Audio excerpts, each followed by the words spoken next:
Good day and welcome to our daily news roundup on Atlantic TV. I am Mike Egobadia. Here are our top stories. Tinubu names Fayose REA board chairman. The 2027, Kwankwaso confirms 110 deal with Peter Obi.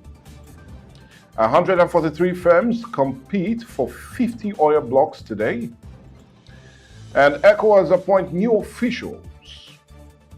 And on sport, Joshua opens the Fury showdown on July the 25th. Now to the news in full. President Bola Ahmed Tinubu has approved the appointment of former Ekiti State Governor Ayo Fayose as chairman of the board of the Rural Electrification Agency, alongside 25 other appointments to key federal government agencies and commission. The appointment announced by the presidential spokesman Bayo Onanuga take immediate effect and cover 10 federal agencies. Major General Janid B. Dawa was named chairman of the National Salaries, Income and Wages Commission, while Dr. Abu Muhammad was appointed Director General of the National Population Commission. Also appointed are Dr. Akinola Adeyemi as the Managing Director of the Nigerian Bulk Electricity Trading Company, Dr. Anthony Godwin as Chairman and Chief Executive Officer of the Nigerian Atomic Energy Commission, and Engineer Julius Oloro as the Chief Executive Officer of the National Center for Agriculture Mechanization. Now, the President also restated the board of the Fiscal Responsibility Commission, appointed a new Executive Secretary for the National Commission for Mass Literacy, Adult and Non-Formal Education, and made other appointments aimed at strengthening leadership across key government institutions. The House of Representatives have begun a clause-by-clause consideration of President Bola Ahmed Tinubu's executive bill seeking the establishment of state police in a move aimed at strengthening Nigerian security architecture. Chairman of the House Committee on Consideration, Review, and Deputy Speaker Benjamin Kalu said lawmakers would use the Senate-approved version of the bill as a working document and adopt it with only minor adjustment when necessary to speed up its passage. Kalu expressed that the House had earlier passed its own state police bill, but later rescinded the decision to consider President's executive proposal. He described the legislation as one of President Bola Ahmed Tinubu's key constitutional reform initiative aimed at addressing the country's security challenges through a multi-layered policing system. Now, the committee is expected to examine the Senate amendment before presenting its recommendation to the House. Once passed by both chambers of the National Assembly, the bill will be transmitted to the President for assent. Now, talking politics, the vice presidential candidate of the Nigerian Democratic Congress, Rabi Kwankwaso, says the party presidential candidate, Peter Obi, has signed a written agreement to serve only one 4-year term if elected in the 2027 presidential election. Now, speaking during an interview on a TV station, Kwankwaso said the agreement was signed by both leaders and the party, providing that power would return to the North after a single 4-year tenure from 2027 to 2031. Kwankwaso expressed confidence that Obi will honor the agreement, describing him as a man of integrity. He said accepting the vice presidential slot was based on a shared belief that the presidency will remain in the South for one term before rotating back to the North. Peter Obi has repeatedly stated that he would serve only one term if elected president, saying the decision is aimed at promoting national stability. However, the pledge has continued to draw criticism from opposition parties, which question whether such a commitment will be upheld if he wins the election. Still talking politics, hundreds of women in Ondo State chapter of the All Progressives Congress has launched a grassroots campaign in support of President Bola Ahmed Tinubu re-election bid ahead of the 2027 general election. Now, at a rally in Akure, the women pledged to deliver at least 500,000 votes for President Tinubu and Vice President Kashim Shettima, saying mobilization had already begun across the state, 203 wards and more than 1,500 polling units. The women's group leader, Olamide Falana, said the campaign will reach every community, market and polling unit, adding that women across the state remain committed to supporting the president for a second term.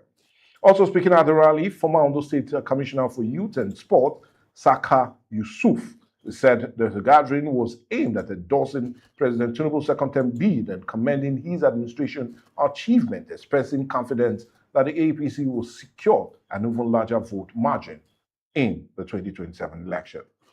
Now, talking business, the Nigerian Upstream Petroleum Regulatory Commission is holding a commercial bid conference for its 2025 oil and gas licensing round today in Abuja, with 143 companies competing for 50 oil and gas blocks across the country's major and emerging hydrocarbon basin. The invitation-only conference marks a key stage in the licensing process, which began on November of 2025. Now, the blocks on offer are spread across the Niger Delta, Benin, Anambra, Chad, and Benue Basin, as the federal government seeks to attract fresh investment in the upstream petroleum sector and expand exploration beyond traditional producing areas. Companies will be assessed based on their signature bonus, work program commitment, and performance guarantees, with the combined technical and commercial scores determining successful bidders. The Commission says the firms participating in the conference emerged from a transparent pre-qualification process. Now, the licensing round attracted 86 applicants, with 196 companies pre-qualified. Of those, 143 companies submitted a total of 200 bids for the 50 available blocks. The federal government says the exercise is expected to boost oil and gas production, strengthen energy security, and increase investment in Nigeria's upstream sector.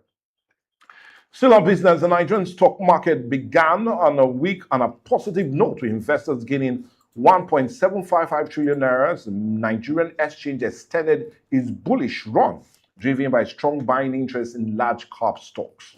Now, the all-share index rose by 1.12% to close at 246.18396 points, while the market capitalization increased to 158.812 trillion naira.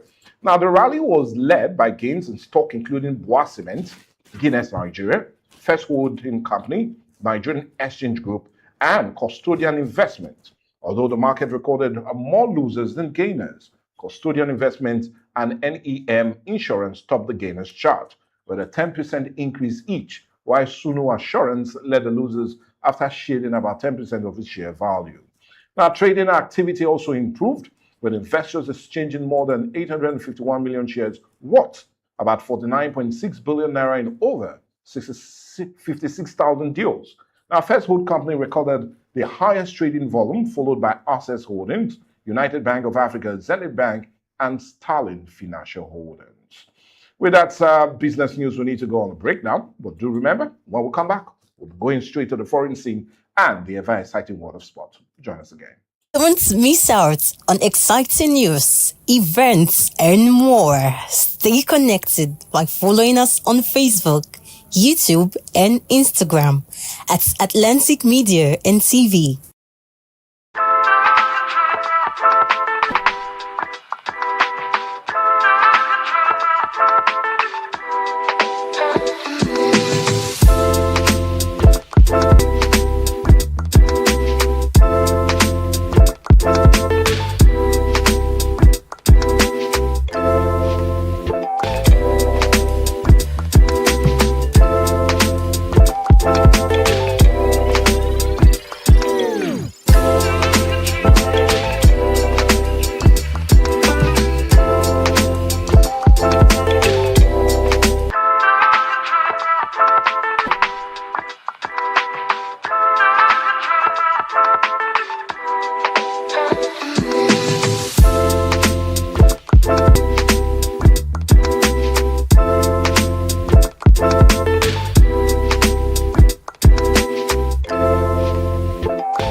Atlantic TV.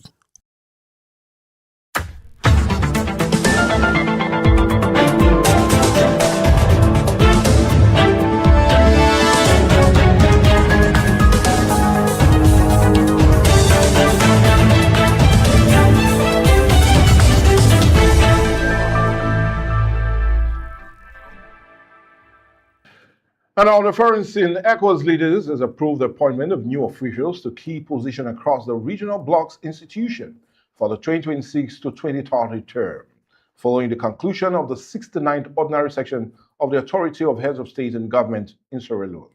Now, the appointment includes 5 new commissioners for ECOWAS Commission, 5 judges for the ECOWAS Court of Justice, an Auditor General for ECOWAS institution, and a new Director General of the West African Health Organization.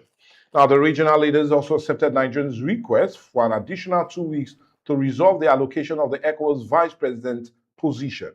They commended the outgoing President of ECOWAS Commission, Dr. Omar Toure, and welcomed General Biraman Diop of Senegal as his successor.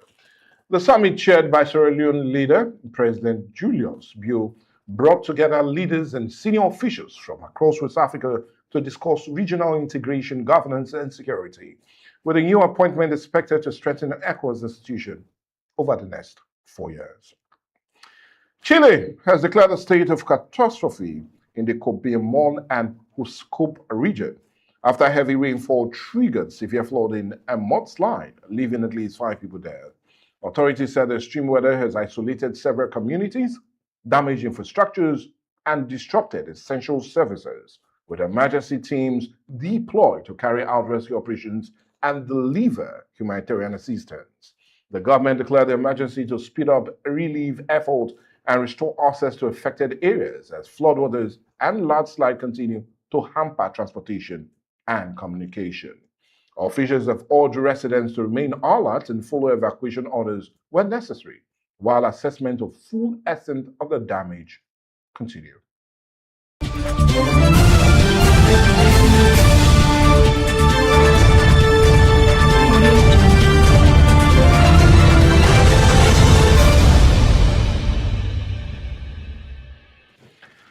British-Nigerian boxer Anthony Joshua says he's ready to face Tyson Fury in the ring, provided he defeats Albanian fighter Christian Prigra in his comeback bout on July 25th in Jeddah.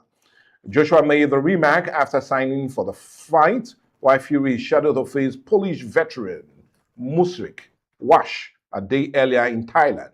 Fury is expected to travel to Saudi Arabia afterwards to watch Joshua bout, potentially setting the stage for the long-awaited showdown. Joshua said he had previously signed contract for a fight with Fury and was not interested in pre-fight tactics. He added that watching Fury's recent victory over Alskanbek Modhudav made him valuable insight into the former heavyweight champion's strength and weakness. Although no date or venue have been agreed for the blockbuster clash, Saudi boxing promoter Turkey remains interested in hosting the fight, while Las Vegas and New York are also being considered as possible venues. And still on the FIFA World Cup winner, Spain, the winning team, has been greeted by hundreds of thousands of jubilant fans in Madrid, celebrating the historic triumph with an open-top bus parade through the Spanish capital. The players, led by coach Luis, returned home on Monday and were received by King Felipe VI and Queen Letizia before making their way to the Palace de Cibeles, where supporters gathered in large numbers to honor the new world champions. Now, the victory was also celebrated by the leaders of the United States, Mexico, and Canada, the three host nations of the tournament.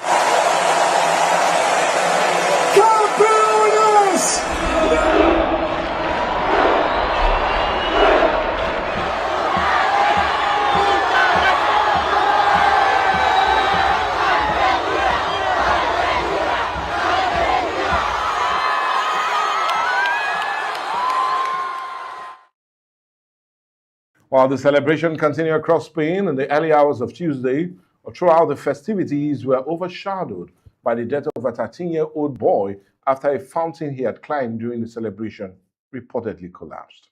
Well, sad, but celebration continues. But let's go check what the weather will look like for major cities across Nigeria today.